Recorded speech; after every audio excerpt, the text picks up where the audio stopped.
જય Shri Ram, good morning. તો અમે હતા સવારમાં સોલાપુરથી આપણે ભરવાની હતી ખાંડ। તો સોલાપુરથી 51 કિલોમીટર આપણે ટેમ્પુની પાસેથી ખાંડ ભરવાની હતી ને જો ભાઈ આ કે ખાંડનો ગોડાઉન છે ને ભાઈ ખાંડના તો અહીં સટ્ટા મારેલા પડ્યા ભાઈ। એવી એટલી ખાંડ તો આપણે કોઈ દી નથી જોઈ। આખો ગોડાઉન જામ પડ્યો ખાંડનો। તો અહીં આવી રીતે કે ખાંડના ગોડાઉન ભર્યા હતા। જો આ તાલપત્રી મારી હતી ને ભાઈ ખાંડ જ ખાંડ હતી ચારે બાજુ જોઈ લ્યો। એને ડુંગર છે। તો આપણે ભરવાની હતી અહીંયાથી 35 ટન ખાંડ ને આપણે જવાનું તો બાલાજી વેફર કંપનીમાં। તો બાપુ ગણતા હતા ને હું ઉપર બેઠો સીડી મારતો હતો। તો ભાઈ મજૂર તો ધોળા હતા કેમ કે પટ્ટેથી ખાંડ આવતી હતી ને ઉપરથી નાખતા હતા ઓલા ભાઈ ને ફાઇનલી આપણી ગાડી ભરાઈ ગઈ હતી ને જો ભરીને આપણે પાર્કિંગમાં આવી ગયા। પાર્કિંગમાં આવીને હવે નાળા તાલપત્રી બાંધી લીધા કેમ કે વાવાઝોડું ને વરસાદની ફૂલ તૈયારી હતી। તો આપણે તાલપત્રી બાંધીને કેવી લઈ ગઈ અમે તાલપત્રી બાંધી જરી કોમેન્ટમાં કહેજો ને। આ રાજસ્થાની ભાઈ હતો એને મજૂર 1100 રૂપિયા કીધા તો એને આપણે મફતમાં તાલપત્રી બંધવી દીધી। પછી આવી ગઈ આપણી માણાવદરની 2 ગાડી। તો એ આપણી હારે જ આવવાના હતા, એને હતી અમરેલીની 2 ગાડીને। તો અમે બધા ભેગા આખી રાત હાલવાના હતા ને જો આવી રીતે કંઈક પછી ફાઇનલી એની ગાડીઓ બાંધી લીધી હતી ને અમારે થઈ ગયો તો ભાગવાનો ટાઈમ। તો અમે ભાઈ કાનની ફેક્ટરીને કીધી અલવિદા ને અહીં નારિયેલ એ બહુ હતા, નારિયેલ પાણી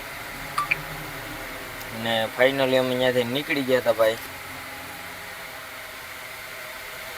તો ધીમે ધીમે નીકળ્યા કેમ કે રસ્તો તો ફૂલ ખરાબ, હેડીના રસ્તા તો બોલા ખરાબ જ હોય।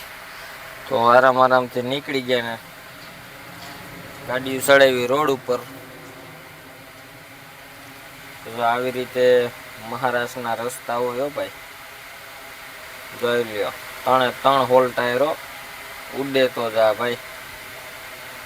35 બધાએ 35 ટન ખાંડ ભરેલી છે। ગુજરાતમાં ખાંડ જ ખાંડ થઈ જવાની છે। અહીં સાયો સારો હતો એટલે તડકાને કંઈ અમને બહુ આમ રાહત મળી ગઈ, મજા આવી અહીંયા। નકર અમુક ફેક્ટરીમાં તો પાર્કિંગ ન હોય ને પછી ફાઇનલી આપણે ચડી ગયા હતા ગામડાને રસ્તે ને આપણે નીકળવાનું હતું માહોલ નગર સીડી થઈને આપણે મનમાડ, એવલા અને માલેગાંવ આપણે એ રૂટ પકડવાનો હતો કેમ કે એ રૂટ ઉપર કિલોમીટર ઓછા થતા હતા। તો આપણે ચડાવી લીધી ગામડાના રસ્તે ને ત્યાં તો ભાઈ વાવાઝોડું ને પવન આવવા માંડ્યો પાવરફુલ ને પછી ત્યાંથી ભાગ્યા એટલે આવી ગઈ ટ્રેન। તો ટ્રેન આવે એટલે આપણે ઊભું જ પડે, નકર આપણે ફેંકવી દઈએ ટ્રેન ભાઈ, એની તાકાત આપણાથી વધારે હોય ને નીકળી ગયા ફાઇનલી ને અમે આવી ગયા હતા ભાઈ માહોલ। તો અહીંયા આપણે દેવાયત ખાવડનો લોક ડાયરો હતો તે ટેજ ફીટ હતું। મહારાષ્ટ્રમાં એનો લોક ડાયરો હોય ભાઈ દેવાયત ખાવડનો। ત્યાં ટેજને ગ્રાઉન્ડ બનતું હતું કાયદેસર। તો ભાઈ આ સર્કલેથી બધા આપણા ગાડીના ડ્રાઈવરો નીકળ્યા છે। તમે કહી દેજો કે આ ક્યાં સર્કલ આવ્યું માહોલમાં। જો આ ગેટેથી બધા નીકળાય છે ને પછી ફાઇનલી આપણે પકડી લીધું તો ભાઈ હાઈવે નગરવાળો કેમ કે એ નવો 4 લાઇન બન્યો એટલે રોડે હતો શાનદાર, કંઈ ઘટે નહીં એવો ને મોજ કરતા હેલા આવતા હતા ને આપણે 2 જગ્યા ડીઝલે મળી ગયું, એક માહોલમાં મળી ગયું ને એક નગરમાં મળી ગયું એટલે આપણે કરાવી લીધી હતી ટંકી ફૂલ।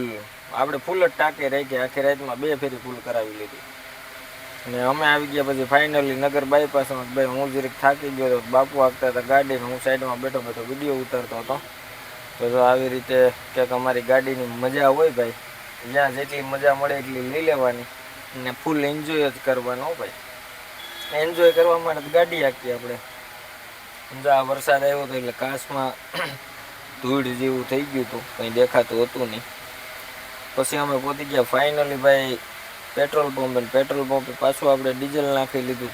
3 ગાડી, ઓલી 2 ગાડી ફૂલ કરીને, મારે તો કંઈ આવે એમ હતું નહીં, 30 લીટર ડીઝલ આવે એમ હતું અને આપણે પાછી ફૂલ કરી લીધી એટલે આપણે ગુજરાત સુધી ક્યાંય ઘટે નહીં ને આપણે લોધિકા જવાનું હતું, રાજકોટ પાસે લોધિકા ક્યાંક આવ્યું, આપણે કોઈ દી ગયા નથી। ત્યાં બાલાજી કંપનીનો નવો પ્લાન્ટ પડ્યો તો એની ટાઇલ્સ ભરવાની હતી। એક હતી લેલન ને 2 અમારી ટાટા ને ભાઈ। ત્યાંથી અમે દહીંવેલના ઘાટમાં એક ટેલર ભયંકર રીતે કેમિકલનું પલટી મારેલ હતું।